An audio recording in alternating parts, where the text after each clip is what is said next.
సిలువ గుర్తు పితా పుత్ర పవిత్రాత్మ నామమున ఆమెన్. యేసుని తిరుహృదయముపై ఆధ్యాత్మిక ధ్యానం. క్రీస్తునాథుని యందు ప్రియమైనటువంటి సహోదరి సహోదరులారా, ఈనాడు మనం నెలలో మొదటి శుక్రవారంలో ప్రవేశించి ఉన్నాము. యేసుని తిరుహృదయానికి అంకితమైన ఈ పవిత్ర సమయంలో మన హృదయాలను కొద్దిసేపు నిశ్శబ్దంగా చేసి ప్రభు ప్రేమలో విశ్రాంతి పొందుదము. యేసుని తిరుహృదయం కేవలం ఒక భక్తి చిహ్నం మాత్రమే కాదు, అది మన కోసం తెరచబడిన దేవుని అపారమైన కరుణకు, త్యాగానికి మరియు నిరంతర ప్రేమకు జీవవంతమైన గుర్తు. ఈ లోకంలో మనకు అనేక రకాల ప్రేమలు కనిపిస్తాయి. కొన్ని ప్రేమలు పరిస్థితులపై ఆధారపడతాయి, కొన్ని ప్రేమలు ప్రయోజనాల కోసం ఉంటాయి, మరికొన్ని ప్రేమలు కాలముతో తగ్గిపోతాయి.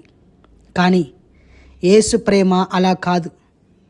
ఆయన ప్రేమ మన పాపాలను చూసి వెనక్కి తగ్గదు, మన బలహీనతలను చూసి దూరం కాదు, మన విఫలతలను చూసి విడిచిపెట్టదు.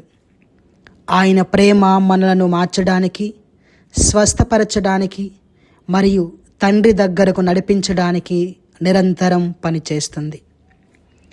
శిలువపై యేసు తన హృదయాన్ని మనకు పూర్తిగా ఇచ్చారు. ఆయన గాయపడిన హృదయం ద్వారా మనకు ఒక గొప్ప సత్యం వెల్లడవుతుంది. దేవుడు మనలను మాటలతో మాత్రమే కాదు, తన ప్రాణంతో ప్రేమించాడని.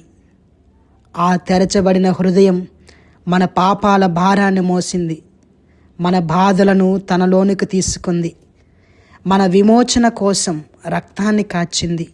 అందుకే యేసుని తిరుహృదయం మనకు దేవుని ప్రేమ ఎంత లోతైనదో, ఎంత మధురమైనదో, ఎంత మృదువైనదో, ఎంత విశ్వాసపాత్రమైనదో తెలియజేస్తుంది. మన జీవితంలో ఎన్నో సందర్భాల్లో మన హృదయం గాయపడుతుంది. మనం అర్థం కాని మాటలతో బాధపడతాం, నిరాశతో కుంగిపోతాం, ఒంటరితనముతో అలసిపోతాం. కొన్నిసార్లు మన ప్రార్థనలు కూడా సమాధానం లేనట్లుగా అనిపించవచ్చు. కానీ యేసుని తిరుహృదయం మన ప్రతి కన్నీటిని చూస్తుంది. మనం ఎవరికీ చెప్పలేని బాధను ఆయన తెలుసుకుంటాడు. మన లోపలి పోరాటాలను, మన భయాలను, మన నిశ్శబ్ద వేదనలను ఆయన ప్రేమతో ఆలకిస్తాడు. ఆయన మనలను తీర్పు చెప్పడానికి కాదు, ఆదరించడానికి, నయం చేయటానికి మరియు కొత్త ఆశను మనలో పెట్టడానికి, మనకు ఇవ్వడానికి వస్తాడు. అందుకే యేసు మనందరినీ ప్రేమతో పిలుస్తున్నాడు. భారము చేత అలసి సొలసిగిన సమస్త జనులారా నా యొద్దకు రండు అని మత్తయి శుభవార్త 11వ అధ్యాయం 28వ వచనంలో మనం ఈ వాక్యాలను చూడవచ్చు. ఈ ఆహ్వానం ప్రతి కాలానికి వర్తిస్తుంది. అలసిపోయిన హృదయానికి, పాప భారముతో నలిగిన ఆత్మకు, కుటుంబ సమస్యలతో బాధపడుతున్న వారికి, సేవలో నిరుత్సాహపడిన వారికి, విశ్వాసంలో తడబడుతున్న వారికి యేసు ప్రభువు ఇదే మాట చెబుతున్నారు. నా యొద్దకు రండి అని. ఆయన దగ్గరకు రావడం అంటే మన భారాలను ఆయన పాదాల వద్ద ఉంచడం, మన గాయాలను ఆయనకు చూపించడం, మన జీవితాన్ని ఆయన ప్రేమకు అప్పగించడం. కావున ప్రియులారా, యేసుని తిరుహృదయానికి ప్రార్థించడం అంటే కేవలం కొన్ని ప్రార్థనల మాటలు పలకడం మాత్రమే కాదు. అది మన హృదయాన్ని యేసు హృదయంతో ఏకం చేయటం. ఆయన ఎలా ప్రేమించాడో అలా ప్రేమించడం నేర్పుతుంది. ఆయన ఎలా క్షమించాడో అలా క్షమించడం నేర్పుతుంది.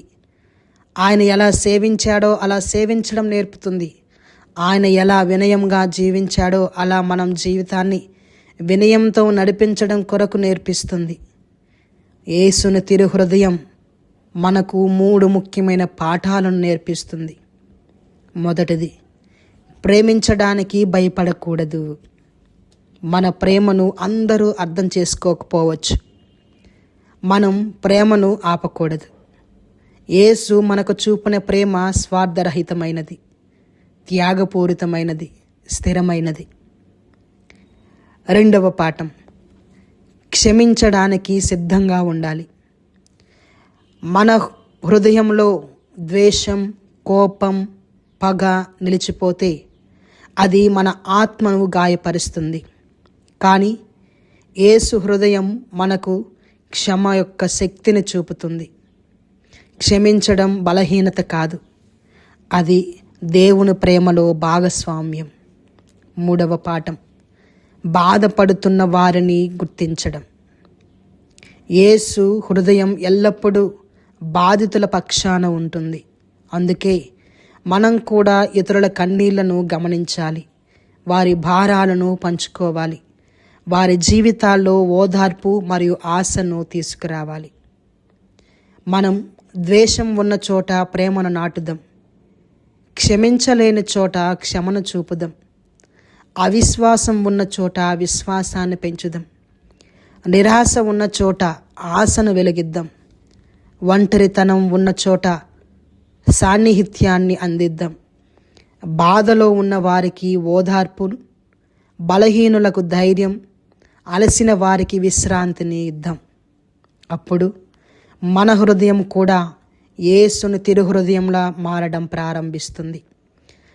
మన కుటుంబాలు మరింత శాంతియుతంగా మారుతాయి, మన మాటలు మృదువుగా మారుతాయి, మన సేవలు మరింత ప్రేమతో నిండుతాయి, మన జీవితం ఇతరులకు దేవుని ప్రేమను చూపించే ఒక సాక్ష్యంగా మారుతుంది.